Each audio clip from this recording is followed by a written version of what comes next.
आप लोगों को लास्ट क्लास में से कुछ पूछना हो तो पूछ लीजिए, फिर हम स्टार्ट करें। वो रिकॉर्डिंग करने जा रहे हैं वो।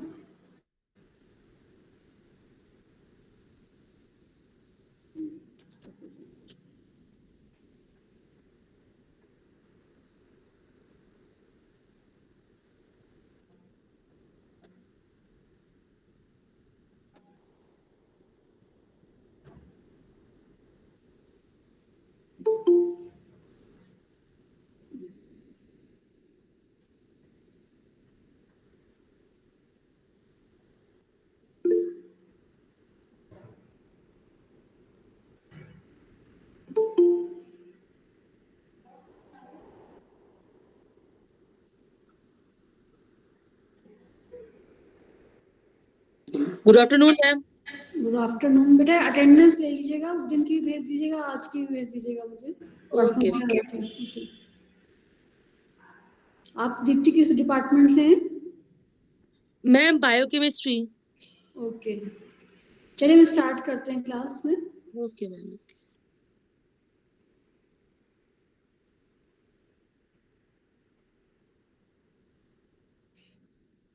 तो लास्ट क्लास में हम लोगों ने स्टेम सेल्स रिसर्च पे लेक्चर लिया था, तो इसमें आपका कुछ बेसिक कंसेप्ट मेरे ख्याल से क्लियर हो गया है। कुछ कंफ्यूजन हो तो आप पूछ सकते हैं।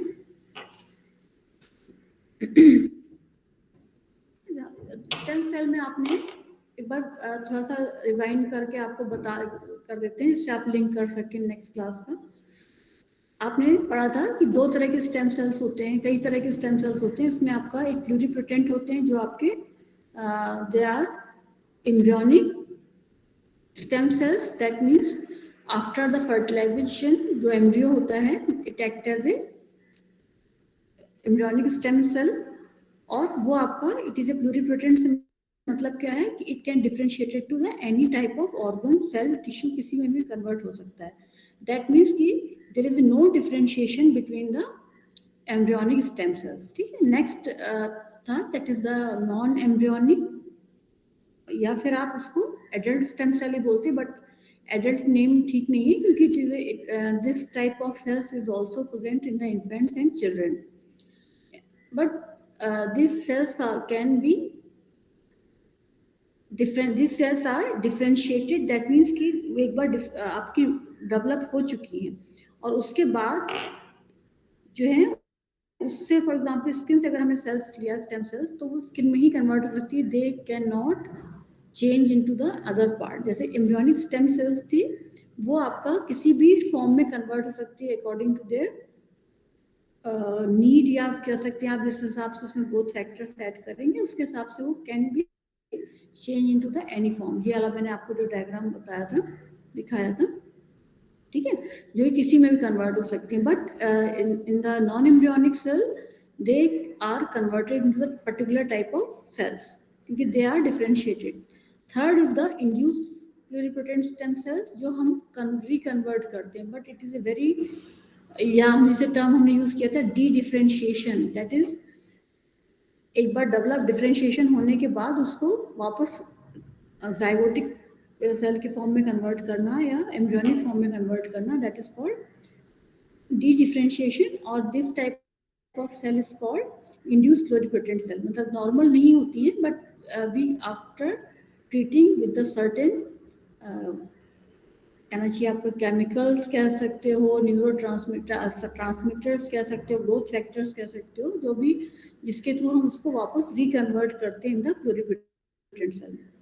और आपको बताया था cord blood cell stem cells और एमनियोटिक फ्लूइड स्टेम सेल्स भी यूज किए जाते हैं बिकॉज दे आर इनिशियली जो आपका डेवलप होते हैं सिंगल सेल से ही डेवलप होते हैं, जिसमें एक पार्ट आपका हेल्प करता है एम्ब्रियो डेवलपमेंट में करता है, दूसरा हेल्प एक्टो जो वाला लेयर होता है ट्रोफो वाला, वो आपका ये स्टेम जो एमनियोटिक फ्लूइड और प्लेसेंटा वगैरह को डेवलप करता है। तो उसको भी आजकल स्टोर करके रखते हैं कॉर्ड को, जो फर्दर आपके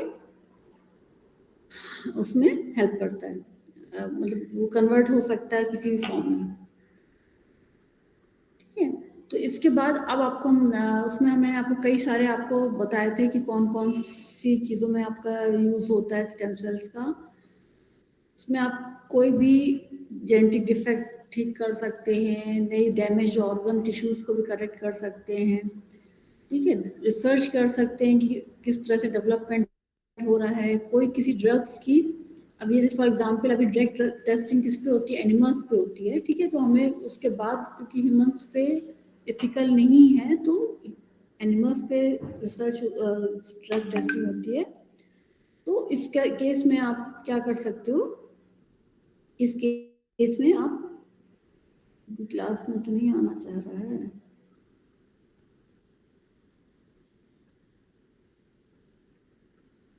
इस केस में आपका क्या होगा कि डायरेक्टली यूकैरियोटिक सेल्स, हम ह्यूमन की सेल्स के ऊपर ड्रग्स का क्या इफेक्ट है उसको स्टडी कर सकते हैं, ठीक है। जिसके कई सारे मैंने एग्जांपल आपको बताया था। अब जो हम जहाँ से हमने क्लास खत्म किया था, उसके बाद आपका ये टिश्यू बैंक से बताए थे मैंने कुछ चीज़ें, कुछ एक दो पॉइंट्स रह गए थे। न्यूरोजनरेटिव डिजीज के लिए भी थेरेपी की तरह यूज कर सकते हैं। नॉर्मली क्या होता है कि जो न्यूरॉन्स होते हैं एक बार अगर डैमेज हो जाते हैं, they can not be regenerated in the body, ठीक है।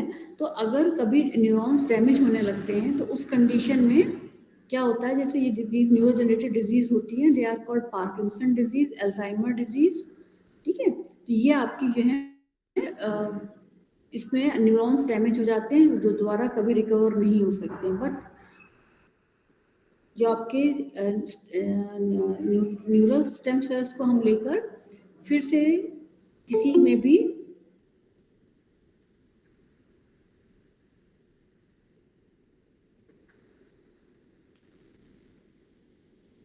न्यूरल स्टेम सेल्स को हम किसी में भी पर्सन में वापस सेंट्रल नर्वस सिस्टम में इंकॉर्पोरेट करके उसको, उस डैमेज को रिकवर कर सकते हैं, ठीक है। आपको भी मेरे ख्याल से अंदाजा होगा अल्जाइमर डिजीज और पार्किंसन डिजीज वो आपकी काफ़ी पैथोजेनिक डिजीज है।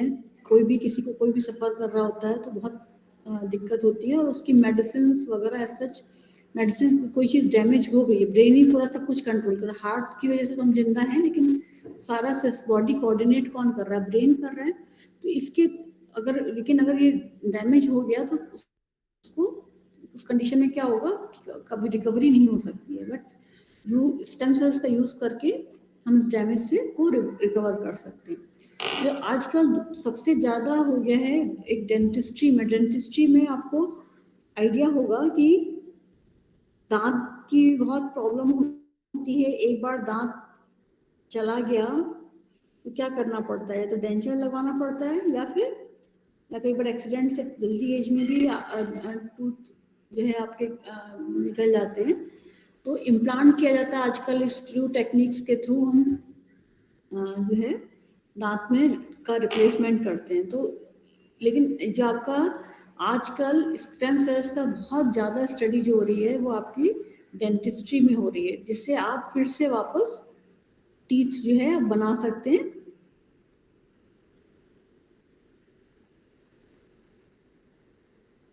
तो इसमें आपका डेंटल पल्प स्टेम सेल्स जो होती हैं, ये आपका यहाँ पर इस तरह से प्रेजेंट होती है, डेंटल पल्प यहाँ पे प्रेजेंट होता है।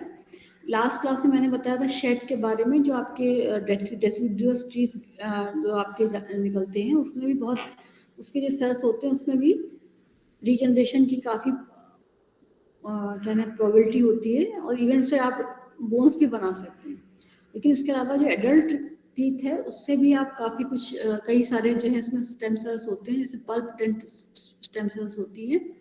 ये सबसे पहले ह्यूमन से आइसोलेट की गई थी, और डेंटल पल्प मैंने आपको दिखाया कहाँ प्रेजेंट होता है। इसमें भी बहुत ऑस्टियोजेनिक और कॉन्ड्रोजेनिक पोटेंशियल होता है। अगर हम मेसेंकाइमल स्टेम सेल्स इसमें से लेते हैं डेंटल पल्प से, तो ये इसमें दैट इज हाईली क्लोनोजेनिक, मतलब कि इससे कई सारे सेल्स डेवलप किए जा सकते हैं, ठीक है। तो ये कहीं से भी आपके एडल्ट बॉडी से भी, जैसे उसमें डेसिडुअस तो मैंने बताया। अब हम लोग जो है हमारे तो दूध के दांत नहीं रखे होंगे, अब आगे की जनरेशन वाले ध्यान रखेंगे, लेकिन अब इसके थ्रू हम एडल्ट बॉडी से भी जो टीचर्स से निकाल कर हम स्टेम सेल्स डेवलप कर सकते हैं, ठीक है। ये आपका जो आपका मेसेंकाइमल स्टेम सेल्स होते हैं, they are differentiated into the odontoblast like cells और osteoblast to form dentin and bone. Bone भी बना सकते हैं और डेंटिन भी बना सकते हैं। डेंटिन जो आउटर लेयर होती है उसको हम जो है आपको भी पता होगा किसी के दांत में कीड़ा लगा जिसको बोलते हैं, ये अपर लेयर होती है जो इनेमल कहलाती है, उसके अंदर का लेयर जो आपका डेंटिन है उसको भी डेवलप कर सकते हैं इसके थ्रू। ठीक है, तो आपका ये सबसे ज़्यादा यूज किया जाता है। इसको क्रायो प्रिजर्वेशन भी पॉसिबल है, इसको स्टोर करके भी रख सकते हैं, और बाकी की जो स्टेम सेल्स से कंपेयर में ज़्यादा इससे डेंटिन टिश्यू बनाया जा सकता है, और इसमें एंटी इन्फ्लेमेटरी एक्टिविटीज़ भी होती है। तो ये आजकल मैक्रोफेशियल ऑर्थोपेडिक रिकंस्ट्रक्शन में बहुत ज़्यादा यूज़ किया जाता है, जो कौन सी सेल्स, जो डेंटल पल्प से हम स्टेम सेल्स आइसोलेट करते हैं। Next one is the periodontal ligament stem cells. These are the periodontal ligament regeneration में use की जाती है. They can differentiate it into the mesenchymal cell lineage to produce collagen forming cells, adipocytes, cementum tissue, sharp fibers, osteoblast like cells. ये सब इतनी सारी cells से develop की जा सकती है. ये वाला पोर्शन कहाँ है, एक बार फिर से हम देख लेते हैं. ये that is this one. Periodontal ligament, यहाँ से हम जो सेल्स निकालेंगे they are called periodontal ligament stem cells. ठीक है, तो ये आपका सबसे पहले ट्रीटमेंट में यूज किया जाता है, मतलब इसको ये यूज में आ चुका है, डेंटल ट्रीटमेंट के यूज में आ चुका है, ये सेफ भी है और इसकी एफिकेसी भी ज़्यादा है, लेकिन इतना कॉमन नहीं है जितना बाहर के कंट्रीज में ज़्यादा है, हमारे इंडिया में इतना कॉमन नहीं है। देन एपिकल पेपिला से भी हम स्टेम सेल्स निकाल सकते हैं, अलग अलग एरिया है, ये आपका इस वाले एरिया जो रूट कैनाल ट्रीटमेंट होता है, जी नर्व्स का एरिया होता है, यहाँ पे इसको नर्व्स को वो करते हैं, इसके थ्रू भी हम स्टेम सेल्स जो है डेवलप कर सकते हैं यहाँ इस वाले। ठीक है, ये आपका इमेच्योर रूट से प्रेजेंट होता है, आपका इसमें एपिकल पेपिला से जो निकालते हैं ये भी आपका ओडोंटोब्लास्ट और इसके लिए यूज किया जा सकता है। इवन आपको जो मैंने डेसिडुअस टीथ वाला बताया तो उससे इतने टाइप्स के सेल्स डेवलप कर सकते हैं, ये इनसे जो डेवलप कर रहे हो बेसिकली उसी पर्टिकुलर कुछ ही चीज़ें डेवलप कर सकते हैं, लेकिन जो डेसिडुअस टीथ होते हैं उससे आपके इतने सारी चीज़ें, इवन मेसेनकाइमल सेल्स इसमें प्रेजेंट होती है, ये क्या होते हैं आपके डेसिडुअस टीथ जो होते हैं उससे स्पाइनल इंजरी वगैरह भी रिस्टोर कर सकते हैं, लेकिन इससे इनका जब अगर एडल्ट से हम आइसोलेट करते हैं तो इनकी रिस्ट्रिक्शंस हो जाती है, कुछ पर्टिकुलर सेल्स ही हम उससे डेवलप कर सकते हैं।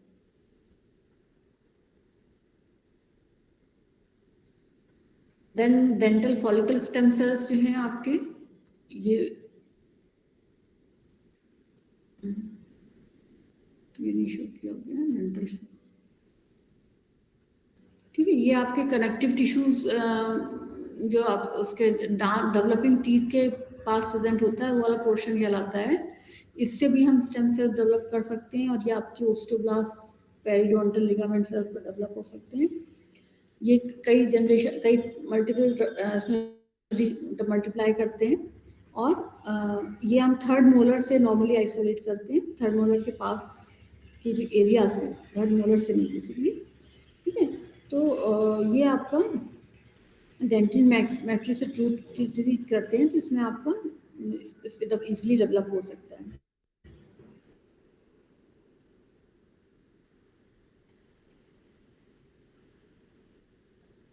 देन पल्प रीजनरेशन, ये भी एक अपने आप में बहुत जो है प्रॉब्लमेटिक होता है। डेंटल पल्प जो है आपका ये एरिया प्रेजेंट होता है, ये एक बार डैमेज हो जाता है, फिर फाइनली आपका या तो आरसीटी करना पड़ता है या फिर टूथ एक्सट्रैक्शन की नौबत आ जाती है। ठीक है, तो इसको डेवलप करने के लिए ये इसमें आपके कुछ पल्प को रीजनरेट करने के लिए कौन सी मेथड है, बाकी अगर आउटर लेयर डैमेज है तो आप क्राउन लगवा लेते हैं, लेकिन अगर पल्प डैमेज हो जाता है तो वो रिपेयरेबल नहीं होता है। ठीक है, जब अगर यहाँ तक पल्प तक इन्फेक्शन स्प्रेड कर जाता है तो इसमें इन विवो और इन एक्स विवो दोनों ही मेथड फॉलो किए जाते हैं। तो एक्स विवो में क्या होता है, इसको आपका स्टेम सेल्स ग्रो की जाती है before they are implanted into the root channel. ठीक है, और इन विवो में क्या कहते हैं, इसमें इंजेक्ट स्टेम सेल्स को क्या करते हैं, डिसइंफेक्टेड रूट कैनाल को पहले डिसइंफेक्ट करते हैं और उसमें सीधे स्टेम सेल्स को इंट्रोड्यूस कराते हैं, ठीक है। तो ये इन विवो मतलब सेल के अंदर ही रीजनरेट होती है, ये पहले बाहर उसको डेवलप करा लेते हैं प्रॉपर, फिर उसको इम्प्लांट करते हैं, ठीक है। तो ये दोनों मेथड फॉलो किए जाते हैं, क्योंकि अब जो है पल्प लाइक स्ट्रक्चर डेवलप किया जा चुका है। इमेच्योर टीथ हम अगर उसमें से लेते हैं तो बेस्ट सोर्स होता है, लेकिन उसमें आपके पल्प को अगर आपको ध्यान हो, किसी ने आरसीटी कराया है, किसी ने कराया आज तक आरसीटी, किसी ने आरसीटी कराया अपने दांत में दर्द हुआ है किसी के?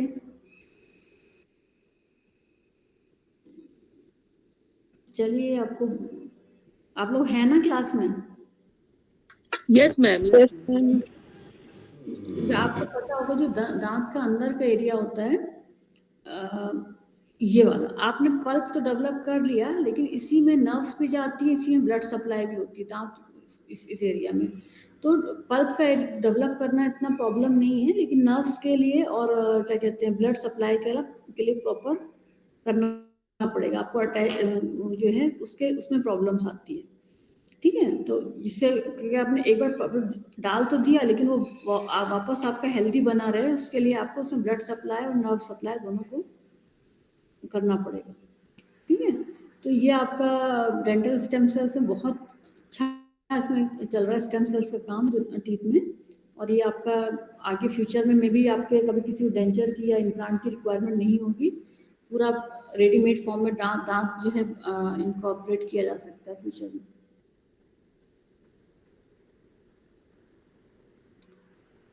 स्टेम सेल्स की किसमें ग्रो कराते हैं? ग्राफीन जो है एक सब्सटेंस होता है, दैट इज इसको जो जिसमें स्टेम सेल्स ग्रो किया जाती है, दैट इज स्कैफोल्ड मटेरियल होता है, जिसमें स्टेम सेल्स ग्रोथ होती है, डिफरेंशिएशन होता है, ठीक है। इसमें आपका एरोमेटिक कार्बन नेटवर्क होता है, जो आपका जो बायोमॉलिक्यूल सिंथेसाइज हो रहे हैं उनसे इजिली लिंक्ड हो जाता है, ठीक है। तो इसका ही मैक्सिमम जो आपका स्टेम सेल्स के लिए इसको as a base material use करते हैं। ये आपका सेल्स जो उसमें सर्वाइव करके, इस सेल के लिए हमें ऐसा मटेरियल चाहिए जिसमें सेल्स को इनहिबिटरी ना हो सेल्स की ग्रोथ के लिए, ठीक है। तो और सेल्स अटैच भी हो, तो graphene is the material use for the stem sales therapy, ठीक है। और ये आपका इसमें इजीली सेल्स डिफरेंशिएट हो जाती है, ठीक है। और ये आप इसमें जो आप ग्रोथ फैक्टर्स और डिफरेंशिएशन केमिकल्स ऐड करते हैं, उसमें इजीली आप उसमें प्रोवाइड कर सकते हैं। ऐसा नहीं कि उसमें कुछ रिएक्शन हो जाएगा तो उसमें वो आपका जो सपोर्टिंग मटेरियल है वो खराब हो जाएगा, ठीक है। तो उसको as a basic material use करते हैं। नेक्स्ट है आपका therapeutic potential of the extra cellular vesicle based therapies. जो आपके एक्स्ट्रा सेलुलर वेसाइकल्स होते हैं, ये आपके किसी भी सेल से रिलीज होते हैं, स्टेम सेल से भी रिलीज होते हैं। एक्स्ट्रा सेलुलर वेसाइकल्स क्या होते हैं? जो आपके एंडोसोम्स से प्रेजेंट होते हैं, वो जब सेल मेम्ब्रेन से फ्यूज कर जाते हैं और वो बाहर तो रिलीज होते हैं, और उसमें आपके कई चीजें होती हैं, जैसे आपका कोई भी सेल है, नॉर्मल सेल्स क्या होती है, एक लिमिट के बाद ग्रो करना बंद कर देती है। अगर वो नहीं बंद करेंगे तो क्या होगा?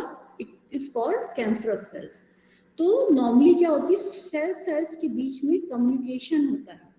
किस तरह से कम्युनिकेशन होगा? It is through the various material, messenger RNA, lipids, protein, ये सेल्स से बाहर रिलीज होते हैं, जिससे दूसरे सेल्स उसको रिकॉग्नाइज करते हैं, और उसके फॉर एग्जांपल एक सेल दूसरे सेल एक लिमिट तक ही ग्रो करेगा, तो दैट मीन्स कि अगर वो सिग्नल मिल गया कि अब उसको फर्दर ग्रो नहीं करना है, तो ये आपका कैसे होगा? It is through the extra cellular vesicles. तो ये आपके स्टेम सेल्स जो हैं, आपके बहुत सारे पैराक्राइन फैक्टर्स होते हैं जो इसके थ्रू रिलीज होते हैं, और ये काफी हद तक आप स्किन एजिंग जो है उसमें भी आपका ये हेल्प करता है, ठीक है। तो आपके सिंबल में कैसे होते हैं? एक्सोसोम, स्मॉल मेम्ब्रेन वेसाइकल, ज्यादातर सेल से सिक्रीट होता है। ये जो मैंने भी आपको बात बताई, एंडोसोम जब प्लाज्मा मेम्ब्रेन से फ्यूज हो जाता है तो आपका एक्सोसोम से रिलीज होता है। एक्सोसोम मतलब सेल के बाहर, और इसमें मैसेंजर आरएनए, माइक्रो आरएनए और नॉन कोडिंग आरएनए सारे आपके प्रेजेंट होते हैं, इस सेल के अंदर प्रेजेंट बनते हैं, बाहर पहले एंडोसोम में होते हैं, फिर वो एंडोसोम के फॉर्म में रिलीज होते हैं, ठीक है। तो ये आपका एपिजेनेटिक रेगुलेटर होते हैं, ये पूरा सब कुछ कंट्रोल करते हैं, ग्रोथ होनी है नहीं होनी है सब कुछ यही डिसाइड करते हैं, ठीक है। जैसे आपको पता होगा कि जो बच्चे होते हैं या टीनेजर होते हैं या यंग एज में भी 25 तक जो होता है स्किन रीजनरेशन बहुत तेजी से होता है, लेकिन एक एज के बाद जो है ये आपका डिक्लाइन करने लगता है, तो दैट वो भी काफ़ी हद तक स्किन एजिंग के लिए रिस्पॉन्सिबल होता है। तो फिर से हम कुछ ऐसे फैक्टर्स ऐड करके इसको जो है इतना कि फिर से रीजनरेशन की कैपेसिटी बढ़ जाए, ठीक है। लेकिन ऐसा भी ना हो जाए कि अगर एक बहुत ज़्यादा रीजनरेशन हो जाएगा एक लिमिट से ज़्यादा, दैट इज कॉल्ड कैंसर, वो भी ना हो, ठीक है। तो अब आजकल ऐसे अभी इसका यूज नहीं है, लेकिन exosome derived stem cells use की जाती हैं स्किन डैमेज के लिए, जैसे हो गया फॉर एग्जांपल रीनल और लंग इंजरी, इन सब में यूज किया जाता है। तो सबसे बूढ़ा होना कोई नहीं चाहता है, तो स्किन एजिंग एक बहुत बड़ी प्रॉब्लम है। स्किन एजिंग कैसे होती है, आपके स्किन में सब कई फैक्टर्स हैं। एक तो एक यूवी लाइट के थ्रू, जिसे हम फोटो एजिंग कहते हैं, इससे आपकी इसमें एजिंग बढ़ जाती है। लोग आजकल सनस्क्रीन का इसलिए इस्तेमाल करते हैं कि यूवी लाइट की वजह से झुर्रियाँ जल्दी पड़ती हैं, ठीक है, और सेल की इलास्टिसिटी लॉस करती है। इसके अलावा skin dermis normally fibroblast contain करती है। वो आपका फाइब्रोब्लास्ट का क्या काम होता है, स्किन एलिमेंट्स जो प्रो कोलेजन और इलास्टिन फाइबर जो होते हैं उनको सिंथेसाइज करने के लिए एक्टिवेट करती है, ठीक है। तो लेकिन एक एज के बाद क्या होता है, इन फाइब्रोब्लास्ट का बनना कम हो जाता है, ठीक है। तो उस वजह से क्या होता है, एजिंग स्टार्ट हो जाती है। जैसे कोलेजन आप लोगों ने आप लोग अगर टीवी में ऐड आता है, आप लोग तभी यंग हैं सब, लेकिन टीवी में ऐड देखा हो कोलेजन कंटेनिंग क्रीम आता है, ऊपर से स्किन में कोलेजन लगाने से कोलेजन नहीं आ रहा ना, अंदर से कोलेजन प्रेजेंट होना चाहिए ना स्किन के जो अपर लेयर के अंदर। तो उस चीज के लिए जो है हम क्या करते हैं, स्टेम सेल्स यूज करते हैं, जो आपकी डर्मल फाइब्रोब्लास्ट के प्रोलिफरेशन को इंक्रीज कर देती है। कैसे करेंगे, जिससे क्या होगा, by secreting cytokines such as platelet-derived growth factor, transforming growth factor, and basic fibroblast growth factor, जो स्किन एजिंग के लिए रिस्पॉन्सिबल कंपोनेंट है। दैट मीन्स कि जैसे फॉर एग्जांपल जो आपका फाइब्रोब्लास्ट डिक्रीज कर रहा था, उसको एक्टिव फिर से रीजनरेशन के लिए, एक्टिवेशन के लिए हम स्किन स्टेम सेल्स यूज करते हैं, जो ये इस पर्टिकुलर सब्सटेंस को सिक्रीट करते हैं और फाइब्रोब्लास्ट के सिंथेसिस को इंक्रीज करता है। क्या है, that is platelet derived growth factor, transforming growth factor and basic fibroblast growth factor, ठीक है। इसके अलावा स्किन के अलावा आप फाइब्रोब्लास्ट का और भी योग है, that is human amniotic fluid derived stem cells जो होती हैं, रीनल पैथोलॉजी और कैंसर वगैरह में भी यूज की जाती हैं। कोई भी हमारी बॉडी कैंसर कैसे हो रहा है, हमारी सेल ही तो वापस अनकंट्रोल ग्रो हो रही है ना, तो कोई भी हम उसकी ग्रोथ को चेक करने के लिए कोई भी सब्सटेंस होगा, अगर उसको हम एज ए सेल्स के फॉर्म में इंट्रोड्यूस कराते हैं तो वो हमें हेल्प करेगा फ्यूचर में, ठीक है। एग्जाम्पल मैं पहले भी बता चुकी हूँ क्या होता है प्रोसेस ऑफ सेल डिफरेंशिएशन, कैसे डिफरेंशिएट होती है, सब रिपीटिशन है थोड़ा सा। और किस किस चीज में हम यूज कर सकते हैं एम्ब्रियोनिक स्टेम सेल्स को, जैसे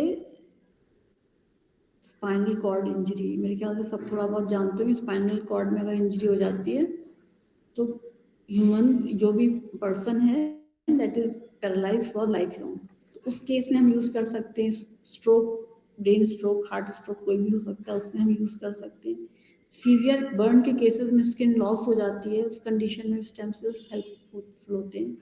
रूमेटॉइड अर्थराइटिस में आपके जो जॉइंट्स हैं उसमें प्रॉब्लम होती है, उसमें हम रिप्लेस कर सकते हैं normal stem cells derived bones को। हार्ट डिजीजेज में ईयर लॉस, हियरिंग लॉस हो जाता है, तो ईयर्स के अंदर के ड्रम्स को, सेल्स को बना के हम इम्प्लांट कर सकते हैं। रीनल डिजीज में, ठीक है, पार्किंसन डिजीज में, इन सब डिजीज में हम यूज कर सकते हैं स्टेम सेल्स को। ये सब भी चल रहा है। ये देखिए एक एक्सपेरिमेंट किया गया, जैसे माउस का क्या किया, उसका पहले हार्ट डैमेज कर दिया। चले एनिमल्स पे बहुत टॉर्चर किया जाता है इनको, इसमें क्या किया, फिर उसके बाद क्या किया, इंजेक्ट किया मसल सेल्स, जो जहाँ पे पर्टिकुलर डैमेज किया था, यहाँ से human adult bone marrow cell जो है इंजेक्ट की उसकी टेल से। अब उस स्टेम सेल्स ने क्या किया, इंड्यूस कर दिया न्यू ब्लड वेसल फॉर्मेशन को, और जिससे आपका जो डैमेज हार्ट मसल्स थी वो फिर से प्रोलिफरेट करने लगी, और जो माइस है वो हेल्थी हो गया। तो ये तो इस तरह के एक्सपेरिमेंट ह्यूमंस में नहीं अभी हुए हैं, लेकिन आगे फ्यूचर में हो सकता है। ठीक है, बहुत सारे भी चल रहे हैं जिनके स्टडी अभी ऑन गोइंग है, जैसे ब्रेन स्ट्रोक में स्टेम सेल्स डाल के देखा जा रहा है। ये सब अभी क्या ना चाहिए, फाइनलाइज नहीं है, लेकिन कई बार क्या होता है कि अब इसके लिए परमिशन वगैरह लेनी पड़ती है पेशेंट्स के घर वालों से, क्योंकि अगर कोई भी चांस नहीं है तो ये होता है कि हाँ ब्रेन स्ट्रोक हो गया तो फिर फाइनली सारी लाइफ लॉन्ग ऐसे ही रहेगा। तो उस कंडीशन में कई बार पेशेंट्स के घर वाले अलाउ कर देते हैं, तो ये प्रोसेस चल रहा है, उसमें इंजेक्ट किया जाता है स्टेम सेल्स को। इनर ईयर में मैंने भी बताया, जिसमें साउंड, इसमें आपका डैमेज सेल्स को रिप्लेस किया जा सकता है। एड्स पेशेंट्स में क्या होता है, एड्स पेशेंट्स में क्या होता है आपको पता है, एड्स से क्या होता है डिजीज, मेरे ख्याल सबको पता होगा, एक्वायर्ड इम्यूनो डिफिशियंसी सिंड्रोम। ठीक है, तो इसमें आप पर्सन का इम्यून सिस्टम जो है डैमेज हो जाता है। दैट मीन्स जो आपके हेल्पर टी सेल्स हैं वो उनका नंबर तेजी से गिरने लगता है। तो इस कंडीशन में हम क्या करते हैं कि हम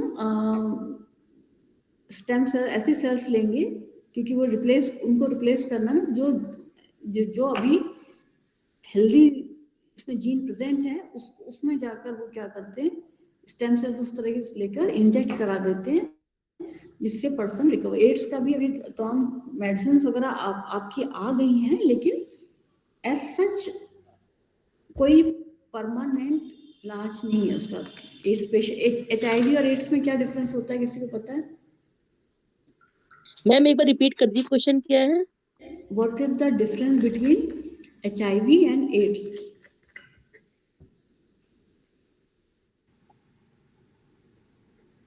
HIV is the virus, human immunodeficiency virus, yes ma'am. और AIDS is the syndrome, acquired immunodeficiency syndrome. तो नॉर्मली क्या होता है, इन्फेक्शन होने के बाद कोई ऐसा नहीं है कि जो आपका एड्स होते ही कोई HIV का इन्फेक्शन होते ही किसी की डेथ हो जाए। ठीक है, इट टेक्स टाइम। जैसे basically virus as such directly किसी ऑर्गन को डैमेज नहीं कर रहा है, लेकिन ये क्या करता है, हेल्पर जो टी सेल्स होते हैं उनको डैमेज कर देता है। हाँ, डैमेज कर देता है, डिस्ट्रॉय कर देता है। Yes ma'am. तो जिसका उसका नंबर डिक्रीज कर जाता है, तो क्या होता है, जब आपकी हेल्पर टी सेल्स का बहुत इंपॉर्टेंट रोल होता है आपका, चाहे वो सी सेल हो, सॉरी टी सेल्स हो, चाहे आपकी बी सेल्स हो, दोनों ही केस में वो आपकी सेल्स को मेमोरी सेल्स में या मैच्योरेशन में हेल्प करता है। तो अगर हेल्पर टी सेल्स डैमेज होने लगेंगे तो क्या होगा, कुछ एक टाइम के बाद आप नॉर्मल कोई basically non pathogenic bacteria, non pathogenic तो नहीं कहेंगे, लेकिन जैसे अपॉर्चुनिस्टिक पैथोजन होते हैं जो नॉर्मली डिजीज नहीं कॉज करते हैं, कॉमन सेल आपके बॉडी में ही ऐसे प्रेजेंट होते हैं, but they can also cause the disease. जैसे एड्स में सबसे पहले सिम्टम्स जो अपियर होने होते हैं, जीभ में व्हाइटनिंग हो जाता है, दैट इज कैंडिडा होता है, जो नॉर्मल इन्फेक्शन नहीं करता है, लेकिन क्योंकि पर्सन की इम्यूनिटी डिक्रीज कर गई है तो उस कंडीशन में वो इन्फेक्शन प्रेजेंट दिखने लगता है। ठीक है, तो इसके लिए हम क्या करते हैं, जो हमारे स्टेम सेल्स हम रीजनरेट डेवलप करके लैब कंडीशन में उसको हम बॉडी में इंट्रोड्यूस कराते हैं, जिससे healthy helper T cells synthesise हो और पर्सन को डिजीज से रिकवर होने में हेल्प मिले। ठीक है, इसी तरह जो आपकी किसी ऑस्टियोपोरोसिस हो जाती है, ऑस्टियोपोरोसिस मेरे ख्याल से सब जानते होंगे, बोन्स जो है आपके एक एज के बाद या किसी में डिफिशियंसी की वजह से या फिर कुछ जेनेटिक डिजीज होती है, उस कंडीशन में बोन्स बहुत फ्रेगाइल हो जाती है, जल्दी टूट जाती हैं, ठीक है। तो उस कंडीशन में हम लैब स्टेम सेल्स को लेकर इंट्रोड्यूस कराकर क्या करेंगे, जो फ्रेगाइल बोन्स हैं उनको स्ट्रॉन्ग बोन्स में कन्वर्ट कर सकते हैं, ठीक है।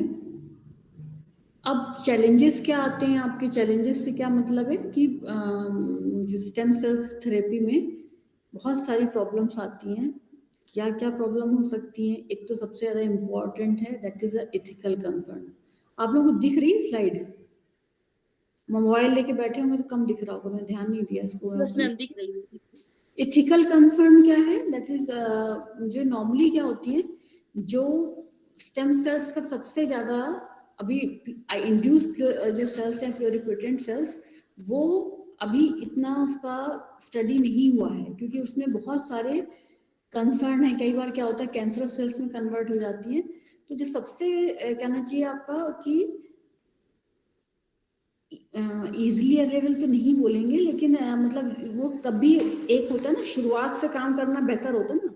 ये एम्ब्रियोनिक फॉर्म में जो ऑलरेडी प्लूरिपोटेंट है वो किसी भी फॉर्म में कन्वर्ट हो सकती है, उसको ही सबसे ज्यादा यूज करते हैं, जो आपके एम्ब्रियोनिक स्टेम सेल्स होते हैं, ESC embryonic stem sales,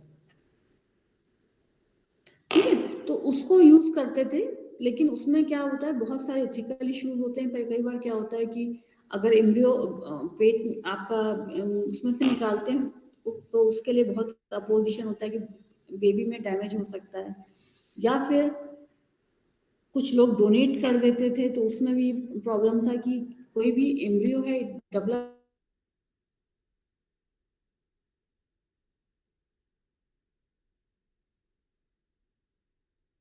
ethical issues आते हैं कि किसी लाइफ को एम्ब्रियो को, मतलब दैट मींस कि दैट इज एम्ब्रियो को कंसीडर करते हैं एज ए लाइफ फॉर्म, ठीक है, कि जो एक पूरा ह्यूमन बन सकता था उसको आपने स्टडी के लिए यूज कर लिया, या सेल्स अगर उसमें से निकाल रहे हैं तो वो उसके लिए हार्मफुल हो सकता है। भाई छेड़छाड़ करेंगे तो गड़बड़ हो सकता है ना।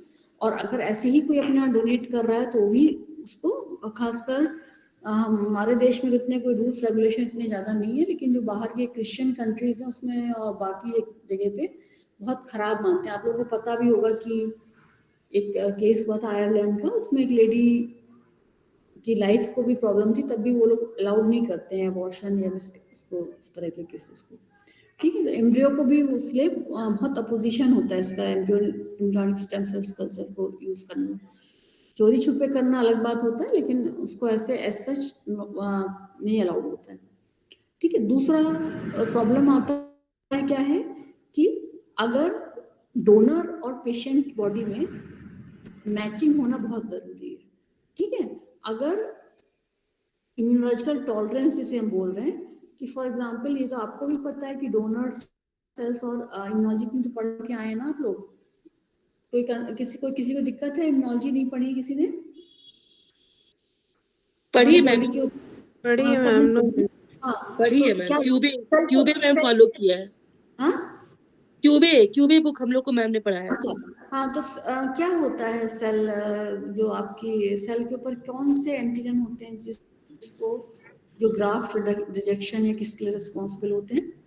Ma'am PC antigen presenting cell. नहीं, एंटीजन प्रेजेंटिंग सेल तो अलग चीज होगी। हाँ, एंटीजन प्रेजेंटिंग सेल बोल दीजिए, लेकिन वो अलग चीज है। Ma'am normally antigen presenting cell तो किसी बाहर इंट्रासेलुलर पैथोजन को के प्रोटीन पार्ट को एक्सप्रेस करते हैं। जो MHC मॉलिक्यूल होता है ना, वो भी आपका अलग अलग सेल्स में जो है अलग अलग प्रेजेंट होते हैं। यस तो ma'am, MSC major history complex. MSC हाँ फर्स्ट हाँ, एमएससी तो सेकंड। नॉर्मली क्या होता है, ये सब में फर्क होता है कि इवन ट्विंस भी होंगे उसमें भी हो सकता है थोड़ा सा फर्क हो। तो नॉर्मली तो जो आप अगर जैसे ब्लड के केस में रिएक्शन हो जाता है, तो क्या होता है कि अगर क्लोजली रिलेटेड फैमिली मेंबर्स हैं तो उस कंडीशन में तो एक्सेप्टेंस के चांसेस फिर भी होते हैं, इम्यूनोसप्रेसेंट तो दिए ही जाते हैं। लेकिन अगर आप बिल्कुल ही अननोन है तो उस कंडीशन में बॉडी क्या करेगी, रिजेक्ट करेगी, टॉलरेट नहीं करेगी, तुरंत ही रिजेक्शन हो जाएगा, चाहे वो आपका बॉडी का कोई भी पार्ट हो। इवन स्किन भी आउटर पार्ट में भी होती है, वो भी रिजेक्ट करेगी, उसको एक्सेप्ट नहीं करेगी। तो दूसरा प्रॉब्लम जो आता है, जैसे नॉर्मली आपने टिश्यू बैंक कल्चर से डोनर सेल का सैंपल लिया और उसको आपकी बॉडी ने एक्सेप्ट ही नहीं किया, ठीक है, या कोई भी कहीं से भी आपका लिया उसको तो ये एक बहुत बड़ी प्रॉब्लम है। या तो आप अपने वेट, कई बार दो कंडीशन होती है, आप वेट करिए, कोई चीज़ है आपको पता है कि साल 2 साल बाद दिक्कत करेगी, तो आपने अपनी बॉडी के सेल्स दे दिए, ठीक है। लेकिन नॉर्मली अगर एक्सीडेंट या किसी वजह से तुरंत ही रिप्लेसमेंट की रिक्वायरमेंट है, तो आप डोनर ही ढूंढेंगे ना, जो हमारे पास ऑलरेडी जिस फॉर्म में स्टोर है। तो उस कंडीशन में इम्यूनोलॉजिकल रिजेक्शन की चांसेस होते हैं। तो ये सेकेंड बहुत चैलेंज है स्टेम सेल थेरेपी में, ठीक है। और ये जो आपका डोनर और पेशेंट दोनों ही केस में जो भी डोनेट करता है उसमें पेन तो होता ही है कई बार पेशेंट्स के केस में, जो क्योंकि जो डोनर है वो तो डोनेट कर रहा है और उसकी बॉडी में भी बहुत चेंजेस आते हैं। क्या करते हैं ह्यूमन बॉडी में, ऐसा करते हैं प्रोलिफरेशन बढ़ जाता है उसको, हमें जिससे सेल्स निकालनी, तो वो मॉर्बिडिटी डोनर में तो इतना सच नहीं होती पेन, लेकिन सच होता है। जैसे अगर बोन मैरो से सैंपल लेते हैं तो वो काफी दिन तक पेन करता है, ठीक है। लेकिन जो पेशेंट है उसमें कई बार इस जो डोनर का सैंपल हमने स्टेम सेल्स डाला उसकी वजह से कई बार मॉर्बिडिटी के भी चांसेस होते हैं, ठीक है। कई बार अनकंट्रोल्ड प्रोलिफरेशन और डिफरेंशिएशन हो जाता है आफ्टर द इम्प्लीमेंटेशन, जो आपका बहुत प्रॉब्लम क्या होगा, अनकंट्रोल होगा तो क्या होगा, कैंसर टाइप की कंडीशन डेवलप हो जाती है, ठीक है। तो ये भी अभी सच जो है बहुत प्रॉब्लमेटिक है। कोई क्लास में आने के लिए कर रहा है क्या?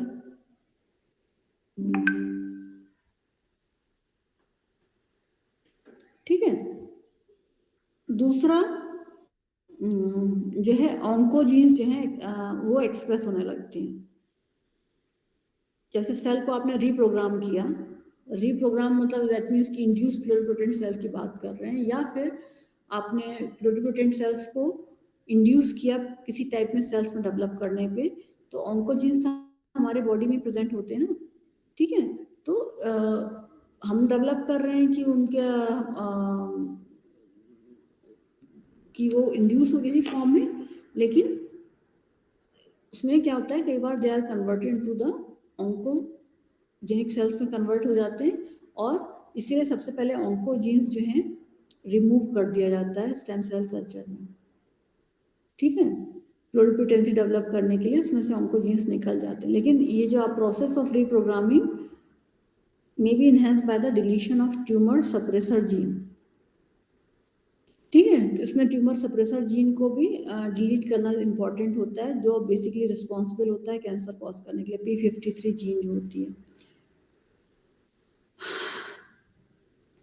तो ये सब चीजें हैं कि इसमें से ऑन्कोजीन्स आपका ट्यूमर इंड्यूसिंग जीन्स को रिमूव करना पड़ेगा, नहीं तो अदरवाइज वो जाके और बॉडी में प्रॉब्लम ही कॉज करेंगे, कैंसर कंडीशन डेवलप करेंगे, ठीक है। The use of the transcriptional factor create a risk of genome insertion and further mutation. अब आपका ट्रांसक्रिप्शन फैक्टर आप इंड्यूस कोई भी चीज का वो अब कहते हैं ना नेचर से खेलना बहुत खतरनाक है। अभी एज सच जो है क्या होगा, ट्रांसक्रिप्शन फैक्टर इंड्यूस करेंगे तो जीनोम इंसर्शन म्यूटेशन इन सब के चांसेस भी बढ़ जाते हैं साथ के साथ। टारगेट जिसमें सेल में डाल रहे हैं उसमें चांसेस बढ़ जाते हैं। तो इसीलिए आपके बहुत सारे रेगुलेशन हैं जो स्टेम सेल्स में हमारे देश में तो कम है, यूनाइटेड जो डेवलप्ड कंट्रीज हैं उसमें काफ़ी दिनों से इस पे काम चल रहा है। तो यूनाइटेड स्टेट्स में जो है फेडरल पॉलिसी की गई थी कई अलग अलग टाइम पे। जैसे सबसे पहले प्रेसिडेंट बुश के टाइम पे 2001 में उन्होंने एक लॉ बनाया था। उनके यहाँ रिसर्च फंडिंग के लिए कुछ एजेंसीज होती हैं, तो उसके लिए उन्होंने लॉ बनाया था। उसमें ये क्राइटेरिया होने चाहिए थे कि harvesting process which include the destruction of, ये आपका उन्होंने सबसे पहले किया कि हाँ एम्ब्रियो यूज कर सकते हैं, ठीक है। फिर उसके बाद उन्होंने the stem cells for obtained from embryo was created that was created for reproductive purposes and was no longer needed. मतलब उन्होंने इन विट्रो फर्टिलाइजेशन, मतलब सेल के बॉडी के बाहर लैब कंडीशन में फर्टिलाइजेशन क्रिएट किया कि उसको उन्होंने मांगा कि हाँ इसको यूज कर सकते हैं for the purpose of research in the stem cells, ठीक है। फिर informed consent was obtained for the donation of the embryo and the donation did not involve financial. जो डोनेट करेगा अपना एम्ब्रियो उसको किसी तरह की मतलब फाइनेंशियल रिवॉर्ड नहीं मिलेगा। इससे क्या मतलब है कि ऐसा नहीं कि लोगों ने उसको एक मतलब पैसा कमाने का एक जरिया बना लें कि उसको डोनेट कर कोई देगा उसको पैसे मिलेंगे, तो उसको आप तो एथिकल इश्यूज नहीं है। कोई इंटेंशनली अपना चाहेगा कि हाँ स्टेम सेल्स पे रिसर्च हो अपना तो उस तरह कर सकता है, लेकिन उसको पैसा बनाने के लिए नहीं यूज कर सके। फिर बराक ओबामा के 2009 में उन्होंने उसमें कुछ चेंजेस किए, उसको एग्जीक्यूटिव ऑर्डर 13505 इसमें अगर आप लिंक में देखेंगे तो आपको मिल जाएगा। इन्होंने क्या किया, इन्होंने जो रिस्ट्रिक्शन लगा था स्टेम सेल रिसर्च पे फेडरल फंडिंग का उसको रिमूव किया, जिससे क्या हुआ national institute of health fund करने लगे, क्योंकि रिसर्च में सबसे इम्पोर्टेंट चीज़ जो आती है फंडिंग की आती है, और इसमें तो बहुत ही ज़्यादा फंडिंग की रिक्वायरमेंट है, तो उन्होंने इसको अलाउ किया, ठीक है। लेकिन उन्होंने भी कुछ पॉलिसीज किया जिसके थ्रू फंडिंग तभी होगी जब कुछ मॉरल रिस्पॉन्सिबिलिटी और होगी, तो मतलब ऐसा नहीं कि उसको बिजनेस की तरह यूज किया जाए, उसको एज ए साइंस की और रिसर्च की तरह से यूज किया जा सके, ठीक है। तो इंडिया में ऐसा कोई रेगुलेशन नहीं है स्टेम सेल्स का, रेगुलेशन थोड़ा है कुछ इनमें, बस ये क्या है मेडिकल काउंसिल जो आपका इंडिया का Indian council of medical research है, ICM, जो आपको जो क्या करता है, जो उन्होंने कुछ थेरेपीज के लिए ही ट्रीटमेंट अलाउ किया। ऐसा नहीं कि इंडिया में स्टेम सेल्स अभी स्टार्ट हो गया है, स्टेम सेल्स रिसर्च भी स्टार्ट हो गया है, और हालांकि बाहर के सिंगापुर की कंट्री या बाहर कुछ कंट्रीज में ज़्यादा है, लेकिन हमारे यहाँ भी कुछ ट्रीटमेंट के लिए उसको यूज़ करने लगे। जैसे अगर आप लोग आर्टिकल वगैरह पढ़ते हैं तो स्टेम सेल्स जो है आपके बोन्स के केस में भी यूज़ करने लगे हैं, न्यूरोजेनरेटिव डिजीज में भी इंडिया में यूज़ होता है, तो ये सब चीज़ें आजकल यूज़ में आने लगी हैं। लेकिन ऐसा सच कोई नियम नहीं बनाए गए कि इसको कौन फंड करेगा कौन नहीं फंड करेगा। ये कुछ प्रोटोकॉल्स हैं जो यूज़ किए जाते हैं आपके, जिसमें आप इसमें मैं डिटेल में मैं नहीं जा रही हूँ, इतना आपका इसमें भी नहीं है। जैसे फॉर एग्जांपल जो नॉर्मल स्टेम सेल्स को आप कार्डियोमायोसाइट्स इसमें हार्ट मसल्स में कन्वर्ट करना चाहेंगे तो इसके लिए पेपर का रेफरेंस दिया है मैंने, जो भी है आपके बॉडीज PW और highly efficient directed differentiation of human induced blood protein stem cells in the cardiomyocytes, ठीक है। इसी तरह हिपेटोसाइट जो आपका लिवर के केस में ह्यूमन एम्ब्रियोनिक स्टेम सेल्स को इन्होंने कन्वर्ट किया हिपैटिक सेल्स में, ये भी 2007 का पेपर है। रीनल सेल्स में 2014 में, अब आगे और हो गया होगा, लेकिन ये इन्होंने सबसे पहले ह्यूमन एम्ब्रियोनिक स्टेम सेल्स को डिफरेंशिएट किया था रीनल सेल्स लाइन में। इसी तरह लंग सेल्स को 2012 में आपका वांग एसेक्स एटॉल ने पेपर प्रेजेंट किया था, regeneration of the lung and epithelial cells from the human pluripotent stem cells, ठीक है। इसी तरह न्यूरॉन सेल्स डेवलप किए थे 2002 में, आपका विस्टरले इन्होंने दिखाया था। इंटेस्टाइनल सेल्स और कॉन्ड्रोसाइट, इसी तरह सारे आपके अलग अलग ऑर्गन्स के लिए अलग, कुछ ने embryonic stem cell culture use किया, किसी ने इंड्यूस्ड प्लूरिपोटेंट सेल को यूज किया, लेकिन सारे ही ऑर्गन्स बनने लगे मतलब ये मार्केट में इस तरह से नहीं आया। अब प्रॉब्लम्स क्या होती हैं, ऑब्स्टिकल्स क्या है फ्यूचर में, क्या क्या आपके स्टेम सेल्स रिसर्च में प्रॉब्लम आ रही है। एक तो पता नहीं है कौन पूरा टोटल मैकेनिज्म, अभी ऐसे भी सब रिसर्च हो रही है, काफी हद तक टेक्निक्स पता है, लेकिन हमें पूरा नहीं पता, और अभी तक एनिमल मॉडल में यूज किया जा रहा है, लेकिन पूरा ह्यूमन में डालेंगे तो क्या होगा, क्या मैकेनिज्म है स्टेम सेल फंक्शन की, वो एज सच अननोन है। ठीक है। जैसे अगर आप वो तो आपको ही पता, पहली बार अगर कोई भी यूज करेगा, जैसे वैक्सीन ही आई थी कोरोना वायरस की, तो कितना लोगों में डर था। ठीक है, तो एज सच इसके बारे में बहुत श्योर नहीं है। The efficiency of the stem cell directed differentiation must be improved to make stem cell more reliable and trustworthy for a regular patient. मतलब ये आगे डिफरेंशिएशन बॉडी में डालने के बाद रिलायबल रहेगी कि नहीं रहेगी, ट्रस्टवर्दी रहेगी कि नहीं रहेगी रेगुलर पेशेंट्स में।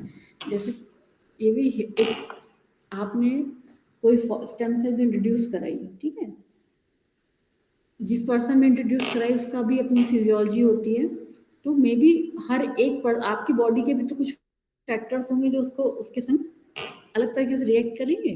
तो ये भी पक्का नहीं है कि वो अगर किसी एक में सक्सेसफुल हो गया तो दूसरे में भी होगा। ठीक है, it is not very reliable है, लेकिन बहुत ज़्यादा रिलायबल और होती नहीं है। कुछ केसेस में आपको उसका नेगेटिव इफेक्ट भी देखने को मिलता है। Then identification and the proper isolation of stem cells from patient tissue के अंदर चले। जो भी मैंने आपको बताया, इम्यूनोलॉजिकल रिजेक्शन जो है बहुत बड़ा बैरियर है स्टेम सेल ट्रांसप्लांटेशन में। आपकी खुद की बॉडी के स्टेम सेल्स हैं, ये तो एक तो कॉस्टली है। लास्ट पॉइंट जो लिखा है इसमें आपका इसका कॉस्ट कम करना बहुत ज़रूरी है। आम लोग नहीं यूज़ कर सकते, लेकिन जिनके पास बहुत पैसा है तो वो लोग भी आजकल क्या करते हैं, अपने बॉडी के सेल्स को डोनेट कर दे देते हैं कि वो उसको एज ए स्टेम सेल के फॉर्म में लैब में रखा जाए और जो फ्यूचर में उनके काम आए। ठीक है, तो ये लेकिन ये बहुत महंगा मेथड है जो नॉर्मली यूज़ नहीं किया जाता है। हर कोई नहीं यूज़ कर सकता है, जो जिनके पास बहुत पैसा है उसको ही वो यूज़ कर सकते हैं। बड़े बड़े लोग करते हैं, अपने सेल्स दे देते हैं जो उनके यूज़ किए जाते हैं फ्यूचर में। ठीक है, तो ये आपका टॉपिक खत्म हो गया। इससे रेफरेंसेस हैं, इसमें और भी रेफरेंसेस हैं, मैंने सारे नहीं ऐड किए हैं।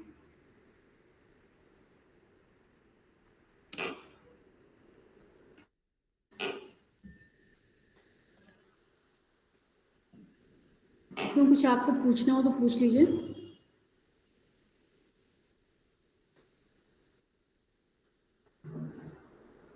किसी को कुछ पूछना नहीं है?